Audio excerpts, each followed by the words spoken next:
এই দেশে মুক্তিযোদ্ধা সন্তানেরা থাক, আমাদের সাধারণ শিক্ষার্থী, সাধারণ মেধাবী শিক্ষার্থী যারা আছে তারা এই দেশ থেকে ঢাকা বিশ্ববিদ্যালয় থেকে পড়াশোনা করি, চট্টগ্রাম বিশ্ববিদ্যালয় থেকে পড়াশোনা করি, বুয়েট কুয়েট থেকে পড়াশোনা করি, তারা কি করে ইটবাটাই কামলা দেখ, তারা রাজমিস্ত্রির কাজ করক, তারা হচ্ছে যে কিয়া রড মিস্ত্রির কাজ করক। হ্যাঁ, এই যে কোটা, এই কোটা বাতিল বাতিল বাতিল চাই, বাতিল চাই। টেকনাফ থেকে তেতুলিয়া, ঢাকা বিশ্ববিদ্যালয় বলেন, চট্টগ্রাম বিশ্ববিদ্যালয় বলেন, বুয়েট কুয়েট বলেন এবং ন্যাশনাল যত ভার্সিটি আছে সকল শিক্ষার্থীরা মিলে কি করতেছে, আন্দোলন করতেছে। আমরা চাই না, চাই না, আমরা আমাদের মেধা দিয়ে চাকরি চাই, আমরা কোটা দিয়ে চাকরি চাই না। আসলে ভাইয়া এখানে কিন্তু ঘটনা আছে, এখানে কিন্তু পয়েন্ট আছে। আমরা যারা সাধারণ মানুষ, আমরা যারা বাংলাদেশের সাধারণ মানুষ আছি, সাধারণ জনগণ আছি, আমরা কিন্তু এই যে মুক্তিযোদ্ধা যারা আছে, মুক্তিযোদ্ধা আছে যারা, তারা হচ্ছে আমাদের দেশের গর্ব, আমাদের দেশের সম্পদ, বুঝছেন?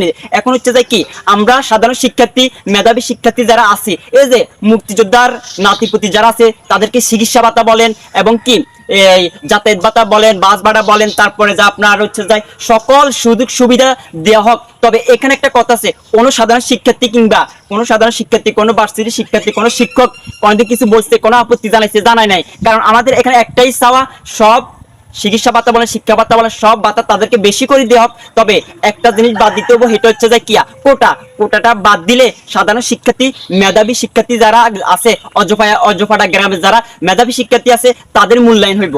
এখন তোমরা যারা প্রতিবন্ধী মার্কা শিক্ষার্থী যারা আছো, কোটার হেডম দেখাইয়া, মুক্তিযোদ্ধার হেডম দেখাইয়া তোমরা যারা চাকরি করতেছো, এখন হচ্ছে যে সাধারণ মেধাবী শিক্ষার্থী যারা আছে তাদের উপর জুলুম করতেছো ভাইও, তাদের উপর তোমরা জুলুম করতেছো। আরেক নয় দেশে তোমরা থাকো, আমাদের সাধারণ জনগণ, সাধারণ পাবলিক যারা আছে, সাধারণ শিক্ষার্থী আছে, আমাদেরকে বাংলাদেশ থেকে বিতাড়িত করে দিতে তাইলে ঢাকা বিশ্ববিদ্যালয় থেকে পড়াশোনা করি, চট্টগ্রাম বিশ্ববিদ্যালয় থেকে পড়াশোনা করি, তারপর বুয়েট কুয়েট থেকে পড়াশোনা করি, এখন দেখতে সবাই কি করতেছে, মাস্টার্স অনার্স কমপ্লিট করি, বিদেশের দিকে কামলা দিতে যাইতেছে, বিদেশের দিকে কিয়া বদলিয়া দিতে যাইতেছে। ঢাকা বিশ্ববিদ্যালয়ের মতো একটা বিশ্ববিদ্যালয়ের পড়াশোনা করি যদি কামলা দিতে হয়, তাহলে এই শিক্ষা আমাদের দরকারটা কি? এই শিক্ষা আমাদের দরকারটা কি আমাকে সেটা বলেন। একমাত্র মেধাবী শিক্ষার্থীরা কোটার কারণে মেধাবী শিক্ষার্থী যারা আছে তারা এখন সুযোগ পাইতেছে না, তারা এখন বর্তমানে সুযোগ পাইতেছে না।